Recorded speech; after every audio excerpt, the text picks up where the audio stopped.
Oi, tudo bom? Coucou. Alors aujourd'hui je voudrais te faire une vidéo un petit peu improvisée, qui sera pas un sans filtre, hein, c'est juste une vidéo improvisée, pour te parler des favelas à Rio. Alors comme c'est une vidéo improvisée, il n'y a pas plein d'arguments, de machin, c'est juste un ressenti que je voudrais partager avec toi aujourd'hui. Parce qu'en fait aujourd'hui on a organisé un grand barbecue dans la favela de Rocinha, que tu vois derrière, qui est magnifique, que je vais te montrer un petit peu. Et en fait, il y a des personnes qui devaient venir et elles ont eu peur, du coup elles ne sont pas venues parce que dans les hôtels où elles étaient, on leur a dit que les favelas c'était super dangereux, que ça craignait, nanana. Et alors maintenant que je vis au Brésil et que j'ai l'occasion de fréquenter pas mal la favela de Rocinha, qui est la favela de Leandro, qui est aussi la plus grande favela de Rio, la plus grande favela du Brésil et la plus grande favela d'Amérique latine, j'ai un autre regard que quand je suis arrivée ici.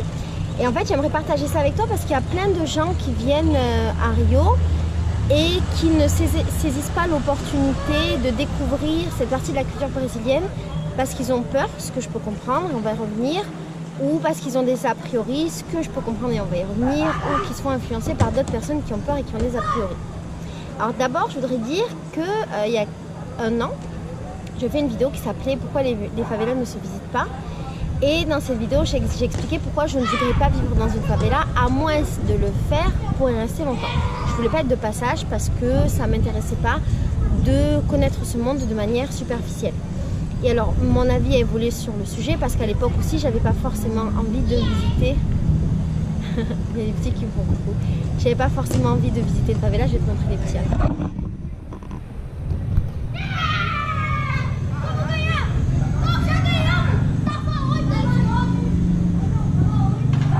Et là, c'est le lieu dans lequel je me trouve, qui est absolument magnifique. J'étais contre le fait de visiter des favelas, parce que tout ce que je connaissais des visites, c'était ce qu'on voit dans les hostels, c'est-à-dire des mecs qui ne sont pas de favela, qui font visiter des favelas, ou ce qui s'appelle ici des safari favela tour, un truc absolument odieux où tu as des mecs habillés en safari qui viennent te chercher en jeep et tu vas visiter la favela sur ta jeep et tu prends des photos des pauvres. Alors entre temps, moi j'ai passé du temps à Rocinha, donc cette favela là, et j'ai passé du temps ici parce que j'ai participé à 2 projets sociaux. Donc il y avait aussi où on devait monter tout en haut de la favela, tout en haut, pour apporter à manger aux gens les plus pauvres. Et ça c'est l'église qui est juste à côté qui sonne, je vais te montrer. Là-bas, il y a l'église, tu la vois? Et puis entre temps, j'ai rencontré Leandro qui est mon amoureux et qui vit à Rocinha. Donc j'ai eu un regard différent. Et alors effectivement quand je suis arrivée, non c'est pas ça que je te disais, oui, à l'époque j'étais contre les visites et puis j'ai eu l'occasion de connaître Rocinha et en fait j'ai eu l'occasion de découvrir qu'il y avait des projets intéressants pour visiter les favelas de manière éthique et surtout ce que j'ai compris de Rio, maintenant que ça fait 1 an et demi que j'habite ici, j'ai compris qu'en fait la favela fait entièrement partie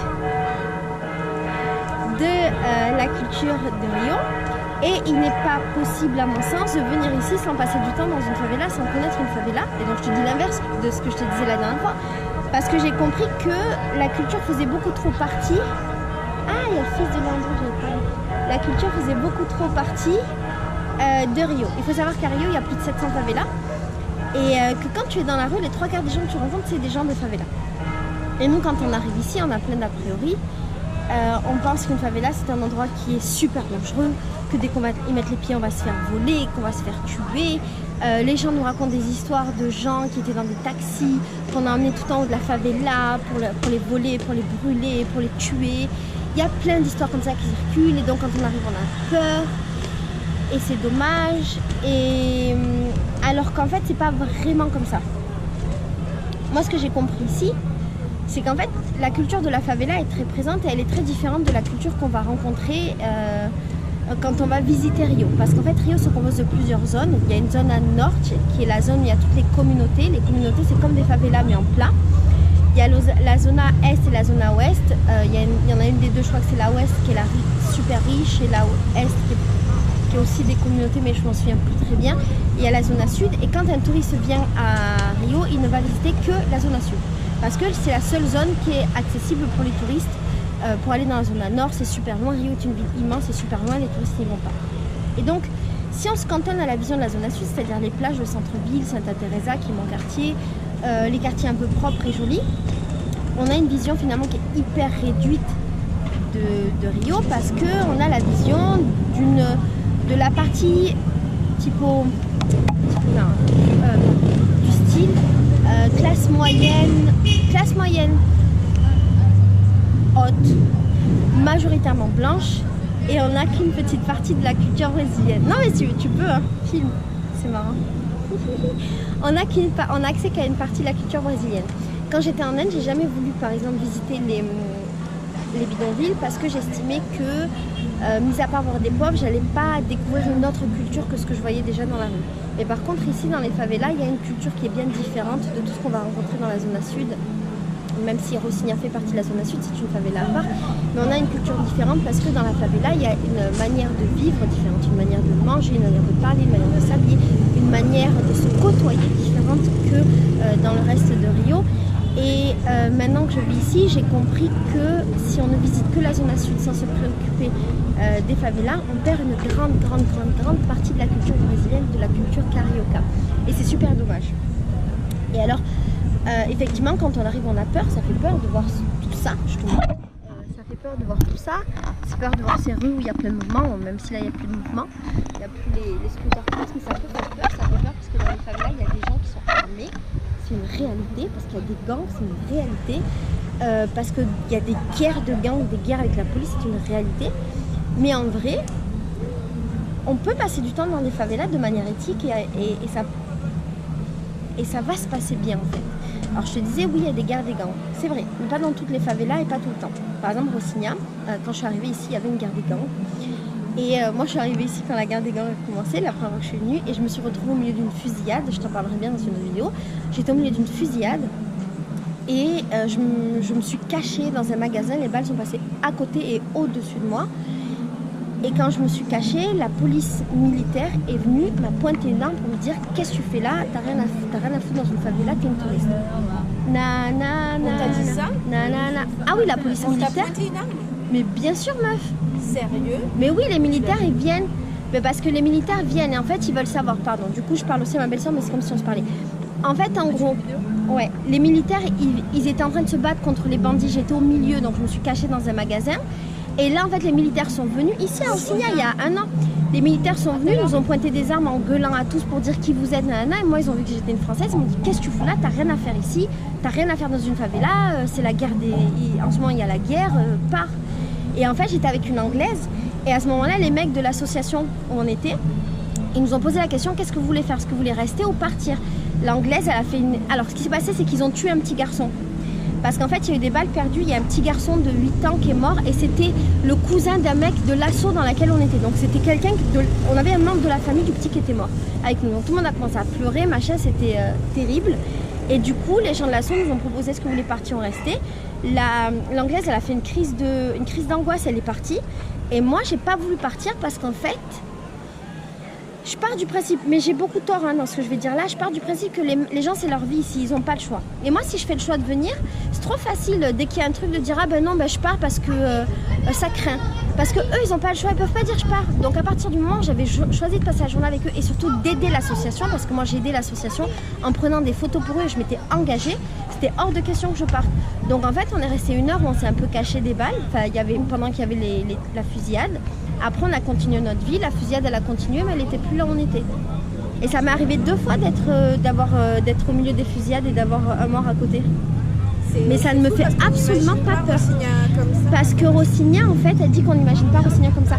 Parce que Rocinha, il y avait la guerre des gangs pendant 1 an, mais c'est terminé maintenant. Il y a un gang qui a gagné. En fait, c'était une guerre, c'est une parenthèse dans la vidéo, c'était une guerre entre 2 gangs et la police. Le gang en place, il y avait un gang en place, il y a un autre gang qui est arrivé qui a voulu prendre le contrôle. La police, elle s'est dit, c'est peut-être le bon moment pour que nous, on prenne le contrôle. Et là, ils ont commencé à se battre à 3 et ça a été un bordel pendant 1 an. Mais vraiment un bordel. Et quand la guerre de Rocinha a commencé, la ville a envoyé tous les militaires de la ville à Rocinha. Et donc, tu voyais Rocinha, on aurait dit un champ de guerre à l'époque. Il y avait des militaires partout, des gros camions de militaires, des contrôles de tous les côtés, ça tirait, c'était un bordel. Et ça, c'est quand je suis arrivée ici. Genre, le premier jour où je suis arrivée, mais vraiment, le premier jour où j'ai mis les pieds à Rio, il y a eu la guerre à Rocinha. Et à ce moment-là, jamais de ma vie, j'aurais cru que mon mec serait de Rocinha et que je serais là une après-midi dans une piscine sur un toit de Rocinha. Ouais. Et alors, du coup, je sais plus où j'en étais. Du coup, je disais que... Merde. Ah. Que y a des favelas qui sont en guerre. Mais il y en a qui sont pacifiés. Maintenant, Rocinha n'est pas pacifié du tout, mais il n'y a plus de guerre des gangs. Donc, il n'y a plus de fusillade, par exemple. Donc, oui, question. Mais si je peux me permettre, on a quand même vu des gars avec des armes. Quoi. On a vu des gars avec des armes, mais c'est pas la même chose. En fait, la guerre des gangs, c'est quand deux gangs s'affrontent ou la police est un gang. Ce qu'on a vu là, c'est le gang qui est ici et qui garde la favela. Donc en fait, eux, ils sont dans des postes stratégiques où la police ne peut pas rentrer et ils sont avec leurs armes et ils paradent avec leurs armes parce que pour montrer que genre c'est les boss de la favela. C'est pas une favela pacifiée du tout. Une favela pacifiée, il n'y a plus de gangs. C'est pas le cas. Là, c'est une pacifiée qui est contrôlée par un gang de drogue, comme beaucoup de favelas. Ceci dit, si toi en tant que touriste tu viens dans une favela, tu es 1000 fois plus en sécurité, hors temps de balles perdues et de guerre. Tu es 1000 fois plus en sécurité dans une favela qu'à Copacabana. Copacabana, c'est l'endroit où il y a les plages. Pourquoi?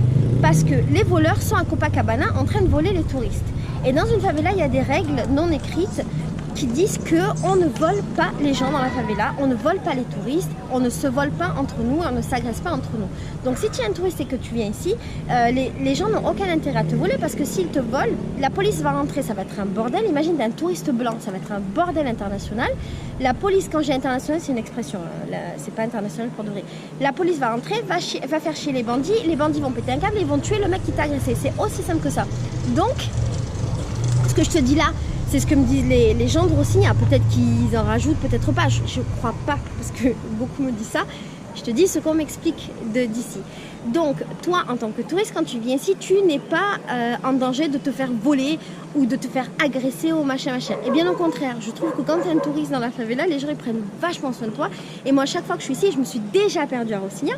Je me suis déjà perdue genre dans une toute petite rue minuscule en haut de Rocinha pendant la fusillade. Genre au moment le plus propice, et les gens au contraire étaient super gentils avec moi. Ils me disaient tous bonjour, ils me souriaient, ils me disaient de faire attention, machin. Et du coup, comme je te disais, tu n'es pas en insécurité dans une favela, à moins d'aller dans une favela vraiment qui craignent. Il y en a qui vraiment craignent de ouf, mais ça tu le sais, il y a des favelas où moi j'irai pas. Ceci étant, je suis pas sûre qu'il m'arrive quoi que ce soit si j'y vais. Et tu fais qu'avantage, fais ta vie, faites vos vies, c'est une vidéo collective. À moins d'être dans une favela où il y a le bordel en ce moment, il t'arrivera pas grand chose. Après, c'est vrai que je pense que c'est mieux d'aller dans une favela avec des gens qui sont de là. Ceci dit, j'ai eu des coachs surfeurs chez moi et notamment des coachs surfeuses qui, elles, sont allées à pied à Rocinha, elles ont fait leur life, elles ont rencontré des gens, elles ont fini dans une samba de Rocinha. Et ça s'est super bien passé, il n'y a pas eu de problème. Et j'ai jamais entendu de touristes dire qu'il s'était fait agresser dans une favela. La seule histoire d'un problème avec un touriste, c'était l'année dernière. Une touriste qui était en voiture, elle est passée à Rocinha, la police lui a demandé de s'arrêter, elle l'a pas compris, elle a continué. Et dans ces cas-là, la police tire et elle s'est fait tuer. Ouais, je crois que c'était une Espagnole. Parce qu'en fait, la police, elle sait pas qui est dans la voiture. Les voitures sont teintées. Et donc, si tu passes et que tu fais pas ce qu'elle te dit, elle pense que tu es un bandit et que tu vas les tuer. Les mecs, ils ont aussi peur que les bandits. Tout le monde a peur, en fait. C'est des situations vraiment tendues. Et donc, la meuf, elle est passée comme ça. La police, elle a dit non, arrête. Elle a pas arrêté parce qu'elle a pas compris. De ce que j'ai compris, hein, c'est pas, peut-être j'ai pas compris bien l'histoire parce que c'est les gens qui m'ont raconté. Mais apparemment, c'est pour ça qu'elle est morte. Mais sinon, j'ai jamais trop entendu d'histoire de genre, attention, ça existe. Il y a des gens, si t'es un petit peu mêlé à des trucs, à des histoires, souvent c'est ça. Tu sais, quand il y a des morts, des touristes morts, ils sont un peu dans les trucs de drogue, des histoires, des machins, c'est rare. Ouais, c'est très rare que ce soit genre le petit touriste de base, il s'est promené dans la favela, il s'est fait tuer gratos. Toujours un petit truc quand même dans l'histoire, à un moment donné. Pourquoi je te dis ça? Je te dis ça parce que si tu as l'occasion, si tu es téméraire et que tu arrives à Rio, va visiter une favela, renseigne-toi sur la favela, sur la situation de la favela. Il y a des favelas qui sont pacifiées comme Babylonia. C'est une favela pacifiée dans laquelle tu peux aller te promener, faire ta vie. Il y a des hostels, il y a du couchsurfing, il y a tout ce que tu veux là-bas. Il y a une autre favela qui s'appelle Vidigal qui est aussi pareil pacifiée. C'est la favela un peu des artistes. Il y a Vincent Cassel qui habite dedans. Tu peux y aller. Rocinha en ce moment c'est un peu en paix donc tu peux. Renseigne-toi. Si tu rencontres des gens des favelas, n'hésite pas à leur demander, à essayer de passer du temps avec eux, machin. Et essaye de mettre tes a priori de côté et essaye surtout de mettre les peurs des gens de côté. Parce que souvent, c'est les gens qui t'apportent leurs propres peurs. Et moi, quand j'étais dans les hostels, c'était des gens qui n'avaient jamais mis les pieds dans les favelas qui me faisaient le plus peur. C'est une réalité. J'entendais plein d'histoires, des on-dit, des machins qui n'existaient pas, plein de légendes urbaines, de malades. La première fois que je suis partie à Santa Teresa, qui est entourée de favelas, mais qui n'est pas une favela, mon taxi, il a dit que j'allais me faire tuer parce que j'allais dans une favela, que c'était très grave et qu'il fallait absolument pas que je fasse ça. Alors que maintenant, je vis exactement à l'endroit où il m'a amené et je peux te dire que ça craint pas du tout, que c'est pas du tout une favela. Y a beaucoup de Brésiliens qui te disent ah ne mets jamais les pieds dans une favela, c'est horrible, tu vas te faire tuer, blablabla. C'est les Brésiliens généralement qui ont de l'argent et qui n'ont jamais mis eux-mêmes les pieds dans une favela. Et je comprends, c'est pas... Je comprends leur peur peut-être, je sais pas, non je les comprends pas. Le problème ici aussi c'est que les gens sont beaucoup manipulés par la télévision. C'est comme si BFM TV, fais-toi plaisir, tu veux faire des photos, des vidéos, c'est comme si BFM Télé... Interrompez-moi dans ma vidéo, allez-y, c'est bien, faites-vous plaisir. Profitez de la vie. Non, ça me dérange pas pour de vrai, faites votre vie. C'est comme si BFM TV, c'était genre l'information de référence. Ben si, c'est ça. L'information de référence, c'est du niveau de BFM TV. Et à la télévision, tout ce qui passe en boucle, c'est genre les incidents qui va se passer. Tout le temps, tout le temps, tout le temps. Donc les gens sont super lobotomisés ici au Brésil. Et comme les Brésiliens ont tendance à ne pas avoir de recul sur les choses, et notamment l'information, peut-être du fait qu'ils n'ont pas accès à une bonne éducation et qu'ils n'ont pas une éducation aussi, je me répète, aussi bonne que nous en France, et ben les gens ont tendance aussi à répéter des choses, à avoir eux-mêmes des a priori sur leur ville, sur leur culture, sur les gens de leur culture, qui n'est pas forcément fondée. Encore une fois, les gens des favelas, c'est les trois quarts des gens que tu vas rencontrer dans la rue, ils vivent dans des favelas ici à Rio. Voilà. Les gens des favelas, c'est pas des gens bizarres, c'est pas des voleurs, c'est pas des bandits, c'est pas des gens qui vont te tuer, te manger, t'agresser, machin, ils en ont rien à faire de ta vie. Et ce sont des gens honnêtes qui travaillent, qui vivent, qui habitent dans des favelas, soit parce que les favelas c'est pas très cher et qu'ils n'ont pas d'autres possibilités, soit parce qu'ils sont pauvres, soit parce qu'ils sont de classe moyenne basse, soit par choix. Par exemple, là je suis chez un ami qui lui habite par choix à Rocinha. Il est né ici, il est né dans cette rue, tous ses amis sont nés dans cette rue, notamment Landro, et il ne veut jamais quitter Rocinha parce que ça ne l'intéresse pas et parce qu'il aime la vie de la favela. Pour moi la favela ça ressemble un petit peu à la vie en communauté quand tu viens d'une cité. Je suis une meuf de cité et je m'y retrouve pas mal. Et à la différence près que peut-être que je conseillerais pas à des gens qui sont pas de la cité d'aller comme ça dans une cité se promener. Peut-être que ça pourrait craindre pour eux selon la cité où ils sont, alors que Rocinha, la plus grande favela d'Amérique latine, je te dirais vas-y tranquille. Après ne va pas partout parce qu'il y a des zones qui peuvent craigner. Mais vas-y tranquille, essaye, expérimente. Il y a le métro par exemple à Rocinha, tu peux sortir du métro et aller manger dans les restaurants de Rocinha et il va rien t'arriver dans ta vie. Et la curiosité, le courage et l'audace de découvrir cette culture qui est autre que la culture blanche moyenne classe de Rio. Parce que ça vaut vraiment le coup. On va interviewer maintenant deux meufs qui ne sont pas du tout au courant, qui vont faire partie de cette vidéo. Femme, mademoiselle, toi qui passes une journée merveilleuse à Rocinha, est-ce que tu pourrais nous donner ton avis? Est-ce que tu te sens en insécurité? Oh, amigos! Voyez-vous. Tudo bem? Voilà. Est-ce que tu t'es senti en insécurité à Rocinha? Pas du tout. Est-ce que tu recommanderais à des gens de... Non, la question première. Est-ce que tu avais des a priori avant de découvrir la favela? Oui. C'était quoi tes a priori? De ce qu'on entend en Europe, en tout cas en Occident. Ne pas aller dans des favelas, n'importe quelle heure. Ne pas y aller seul si on ne connaît pas quelqu'un. On va se faire tirer dessus, on va se faire voler, on va se faire arnaquer sur les motos, taxis. Bon, ne pas y aller, ne pas y rentrer. Bon, t'as pas payé le vrai prix, hein. Le moto-taxi t'avais payé 5 alors que c'était 3, mais ça va, c'est une différence d'1 euro, c'est acceptable. Pays, voilà. Et alors du coup, est-ce que tu t'es senti en insécurité les 2 fois que tu as visité Rocinha? Pas du tout. Pas du tout, Pas hein. du tout. C'est très accueillant, c'est chaleureux, c'est animé. Après, on aime, on n'aime pas, mais il faut y aller, il faut détraumatiser le lieu et que ça soit démystifié et pas un endroit de l'enfer. Non, pas du tout. Merci meuf.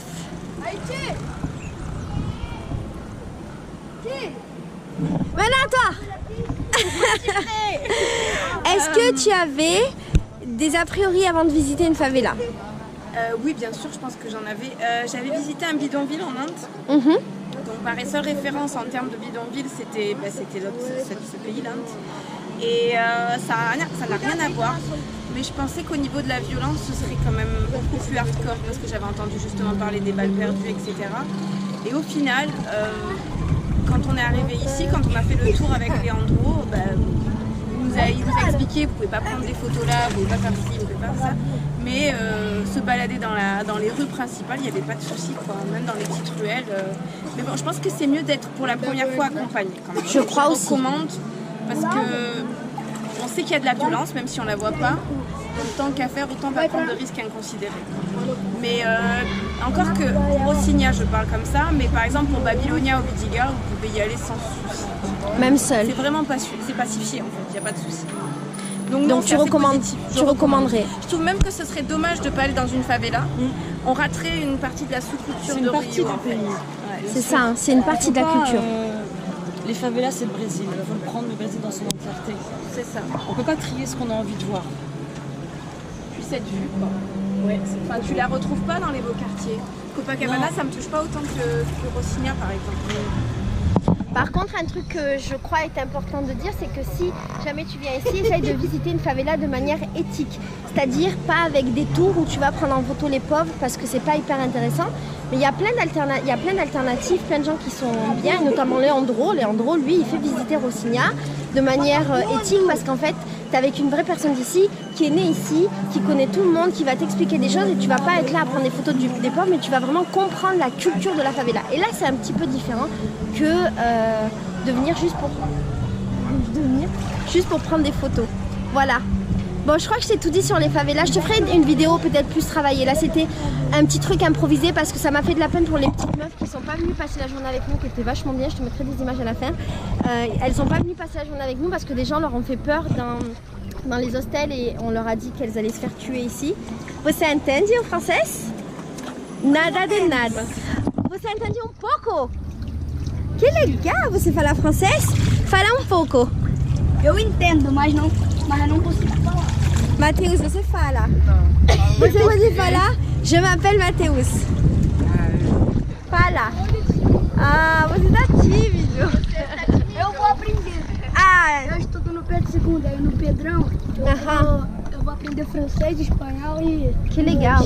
Se você quer, eu posso conversar com você em francês. Eu posso ser uma professora particular. Cara, Sério, você sabe que você vai saber falar francês. Vou te aprender também. Aha. Bon, je te fais des gros bisous. Comme je t'ai dit, je te ferai une vidéo peut-être plus travaillée bientôt. Là, c'était juste... ce serait presque un sans filtre un peu. Ce serait un peu... Voilà, un truc comme ça qui est sorti de ma tête. J'espère que j'ai pas trop dit de bêtises. Je te laisse sur des images jolies du soleil qui est en train de partir.